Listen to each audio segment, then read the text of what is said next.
Bloomberg Audio Studios. Podcasts, radio, news. This is Bloomberg Businessweek with Carol Massar and Tim Stenovec on Bloomberg Radio. Well, the WNBA, known as the W to fans, announced plans to expand to 18 teams by 2030, adding Philadelphia, Detroit, and Cleveland to the previously announced Portland and Toronto teams, which begin play next year. The expansion builds on several seasons of dramatic growth and comes at a time sports teams have been getting acquired for record-breaking and eye-popping amounts. So let's talk about sports and entertainment and hospitality. We've got Sam Zussman with us. He's CEO of Brooklyn Sports and Entertainment. It is the parent company of the NBA's Brooklyn Nets, the WNBA's New York Liberty, and their home arena, the Barclays Center. We're also joined by Randall Williams. He's a familiar voice and face to all of you. He's Bloomberg News Global Business of Sports reporter. Both of them join us here in the Bloomberg Interactive Brokers studio. Sam, I want to start with you. I think, the brand Brooklyn is something that you are leaning into big time here with the Brooklyn Nets. Also, of course, with the New York Liberty, with the Barclays Center. But I think people outside of New York might be surprised to find that the Barclays Center, basketball is a big part of it, but it's not the biggest part of it by any means. Sort of break down the share of what comes from basketball versus what comes from everything else that the Barclays Center does. Yeah, so thank you for that, Tim. So Barclays Center is a real entertainment mecca. We are open roughly 190 nights a year. We do somewhere around 75 to 80 concerts a year. Brooklyn Nets games around in the 40s, Liberty games in the 20s. We are the third highest grossing arena in the world. And it's not just about the content, it's also about how we do it. Our goal at Brooklyn Sports and Entertainment is to create bold and unique experiences the Brooklyn way, meaning Brooklyn DNA, right? If you sort of think about what Brooklyn stands for globally, not just nationally, for creativity, for relentless hustle, for authenticity, for diversity. We represent about 150 different cultures.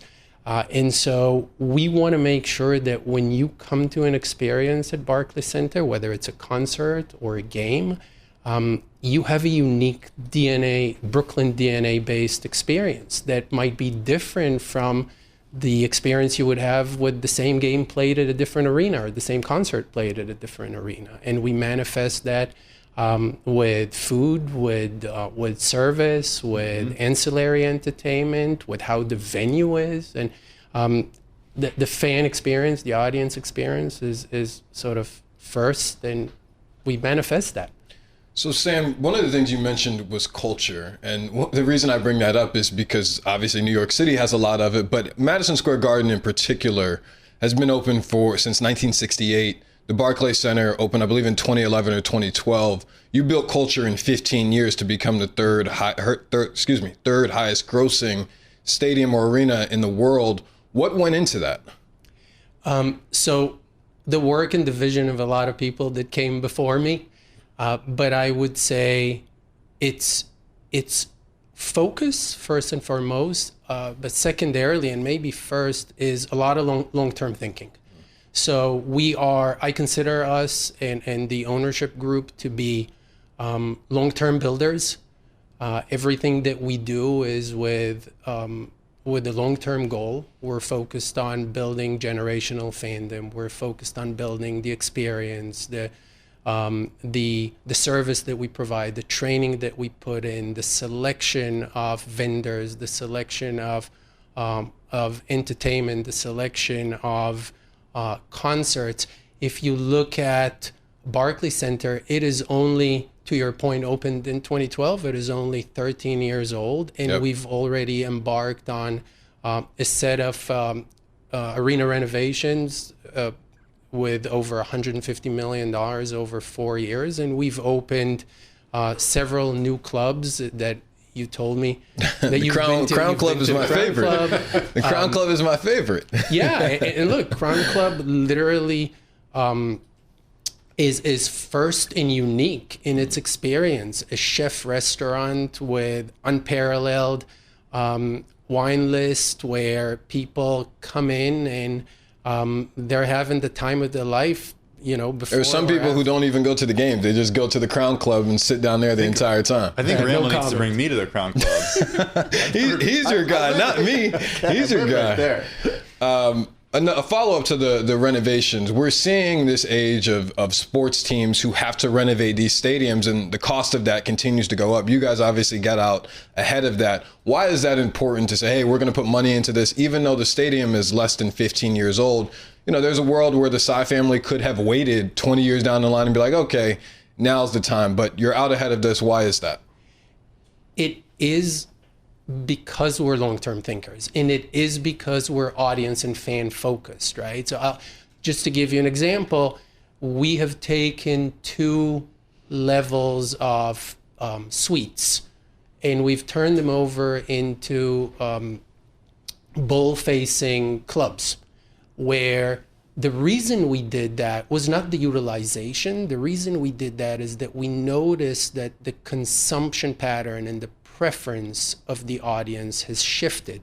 People like less to run from their seats to buy something and run back and miss the game and so on. There are folks who come in. Look, when you look at overall how you experience a concert or a game, it's an experience. It's entertainment. And so if you can offer somebody the opportunity to come into a club with several hundred people, to be able to eat, drink, take that food to your seat, watch the show or watch the game, go back and forth, be with your friends, entertain your clients. It's a very different experience than buying a ticket and sitting in a seat. And so what we've observed is this is the trend. This is what people want. We've done primary research. We spoke to people. And so we want to give that experience to people. And we have not invested, we're not doing this because things are getting old, because we want to give things a facelift. We're doing this because we want to satisfy the patterns of what we hear people are wanting. And we believe in the notion of keeping everything fresh, of being leaders in thought and entertainment. And we're putting our money, to work. I want to talk about the growth of women's basketball and the WNBA. Randall had pointed out to Tim and I that the Liberty were ranked the second most valuable WNBA team, $450 million, at least by Sportico. Is it possible to get to 1 billion? And what would that look like? Talk about like how we've gotten here and where we're going. I think it's not just possible. I think it's highly likely. You think there's a race to get there? Look, we're in sports. There's always a race, right? We don't, but I would say this. The race is to win another championship, to be a dynasty, to give fans a great experience, to have the best players, to take care of our players, and so on. That's what the race is, not to the valuation. You also don't dictate the valuation. The valuation comes because you do all these things right. But yes, I do think that it will happen. I think it is, famous last words, but it feels to me like it's straight down the fairway. When I joined the company 3 years ago, I have seen the average crowd go from 2,000 That's a much different time 3 years ago. Right, from 2,000 to a sellout. Yep. Wow. I have seen, I won't belabor all the key performance indicators, but attendance, ticket prices, season ticket holders, sponsorships, every single metric has gone up tens of percentages a year. And when you are at the arena, it's palatable. A Liberty game is loud. It is a party. It is a fun experience. Everyone is invested, and there's some things that you could just see. You can feel. We're speaking with Sam Zussman, CEO of Brooklyn Sports and Entertainment. Also joining us, Randall Williams, Bloomberg News Global Business of Sports reporter. Sam, How is the consumer doing right now based on ticket sales? Are you seeing any weakness, any lack of demand in different events due to concerns that the consumer has about parting with discretionary income? I mean, there's nothing essentially more discretionary than what we're talking about here. Yeah, it's interesting. We're in the experience economy, right? Like when you think of people buying products and services, they do that in order to save time, in order to gain efficiency. For us, it's the opposite. For us, people are giving us their time and giving us their money in order to gain an experience. And so it's quite interesting. It's in good times that people want to do it, and it's actually in tough times that people want to do that as well. And so, look, I can't exactly measure the macro, but I can tell you in the micro, if we look at attendance in concerts, it is stronger than ever. If you look at attendance in Brooklyn Nets and New York Liberty games, we are in the high 90%. When you look at discretionary purchases of merchandise, of food and beverage, and so on, if you look at ticket prices, if I only had those to go by, I would tell you that the economy is doing great. Sam, one of the things that both you and Emily mentioned was the growth of the WNBA. And I'm going to ask you about these CBA negotiations that are going on, and I don't know if you can answer that, but the players have said they want better salaries, better benefits, increased retirement, all of these things. We haven't heard much from the league. So from your vantage point, what do you think is a fair deal from both sides? Because, these CBA negotiations go on once every decade. And we only have 20 seconds. Yeah, well, I won't use that because that is actually a topic that I should refrain from. It's an active negotiation, and so I think we should let the professionals negotiate around the table. Sure. A good place to end it. Sam Zussman, CEO of Brooklyn Sports Entertainment, Randall Williams, Bloomberg News Global Business of Sports reporter. This is Business Week.